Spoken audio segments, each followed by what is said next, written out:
Great to be here with you guys today. Kathy Engelbert is cooked. Well done. Put her in the air fryer and forgot about her. Put her in the oven and left her in 30 minutes too long. Kathy Engelbert is cooked. She's finished.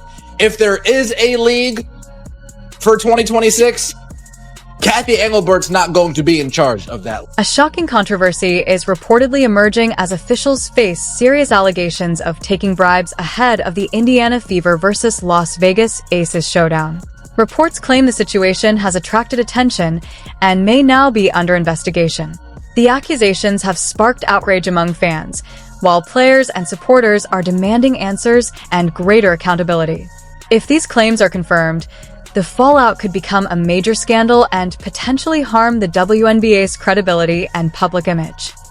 WNBA referees calling fouls against Caitlin.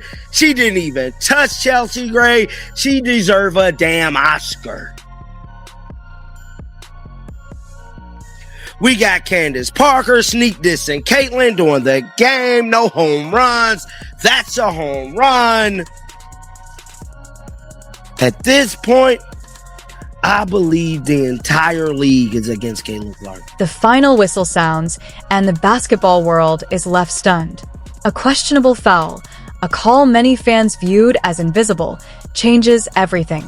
Caitlin Clark, the rookie sensation who has completely transformed the WNBA landscape, is forced to watch overtime from the sideline, not because of an opponent's play, but because of a controversial decision from the officials. The Indiana Fever versus Las Vegas Aces matchup became more than just a basketball game. It turned into a debate about fairness, officiating, and the direction of the league. Clark, the player who helped bring renewed attention and excitement to the Fever, found herself caught in the middle of a storm. In one dramatic moment, a chance to close out the game was taken away, while Las Vegas walked away with a victory that felt to many like a statement when rather than a simple competition.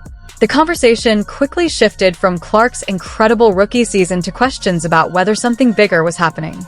She appeared to have the game under control, knocking down two huge three-pointers that seemed ready to seal the outcome. But the Aces, powered by Outrage Wilson and Chelsea Gray's veteran leadership, refused to let the rookie take over the spotlight. Clark had been controlling the game, but the closing moments of regulation and overtime exposed the challenges of stopping an elite team. Las Vegas showed how to pressure a rising superstar, forcing the Fever into difficult situations. However, the blame cannot fall on Clark alone.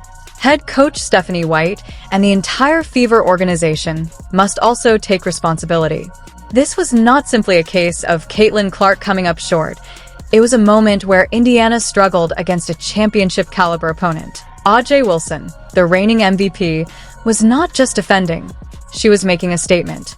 Clark's talent was undeniable, but she was forced to battle both Las Vegas' physical defense and controversial officiating decisions. When Jackie Young hit a clutch corner three to send the game into overtime, and Chelsea Gray delivered the game-winning shot at the buzzer, the Fever's defensive structure collapsed. Clark was left carrying the weight of a team-wide breakdown, a responsibility that would challenge even the greatest players in the sport. We got Brick Center. Caitlin Clark choked at the line. Making it interesting here to close this game in the last 10 seconds. Clark missed both. That was good. Caitlin Clark missed both of the damn shots.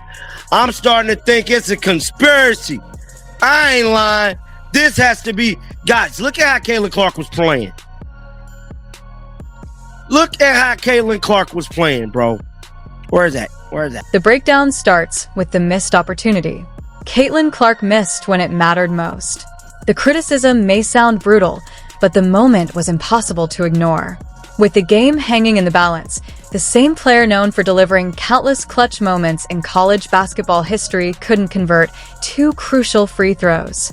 In less than a minute, the role can change completely from the hero everyone trusts to the player receiving the blame.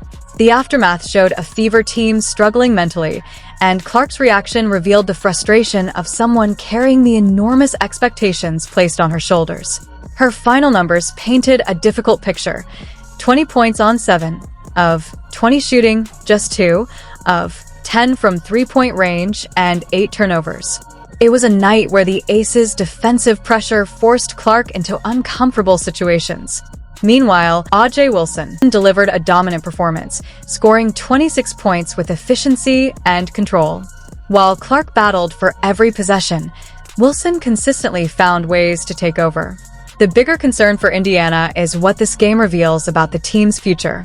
Clark is building a strong MVP case, but this matchup exposed a major weakness. The Fever cannot rely on her to carry every aspect of the game. Las Vegas' defensive strategy focused on forcing the ball out of Clark's hands and challenging her teammates to make plays, but Indiana struggled to respond. The officiating also became a major talking point. Many fans questioned several calls involving Clark, arguing that she was being penalized for contact while other players were allowed more physical freedom. Those moments fueled frustration and increased speculation among supporters who believe Clark is treated differently.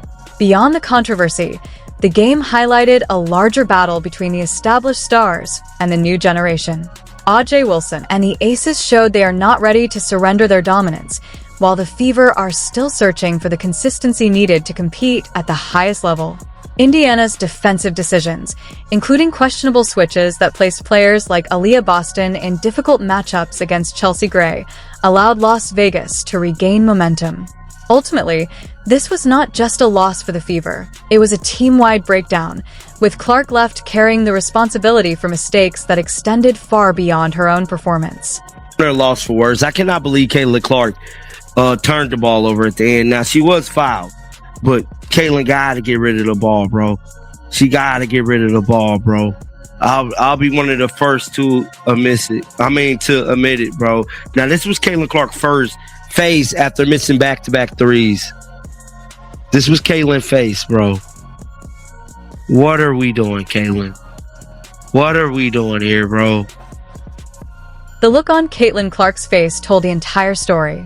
The frustration, the disbelief, and the exhaustion captured the pressure of a high-stakes battle.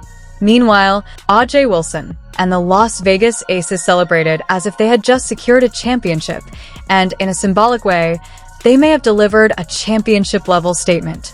They showed that even a player as special as Caitlin Clark can be slowed down when faced with elite defense, physical play, and difficult circumstances. The impact of this game goes far beyond the final score. Caitlin Clark has become one of the biggest stars and biggest attractions in the WNBA, but if officiating controversies and intense physical defense continue to limit her impact, it could affect the league's overall product. For the Indiana Fever, this matchup exposed serious concerns about the roster. Clark finished with 20 points, but only a few teammates, including Kelsey Mitchell and Aaliyah Boston, provided meaningful support.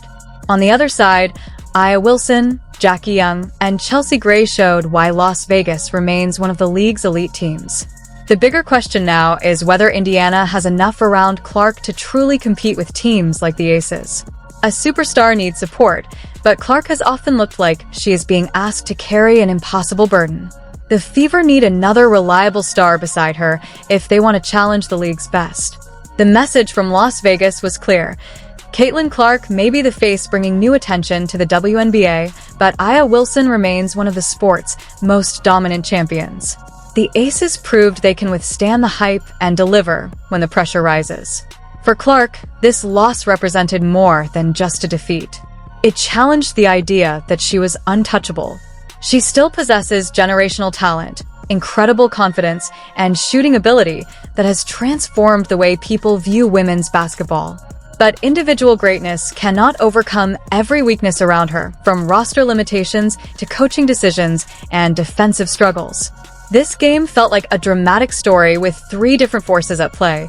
Clark as the superstar trying to overcome impossible odds, Stephanie White and the Fever searching for answers, and the officials becoming part of the conversation because of controversial calls. Outrage Wilson, meanwhile, played like a veteran champion.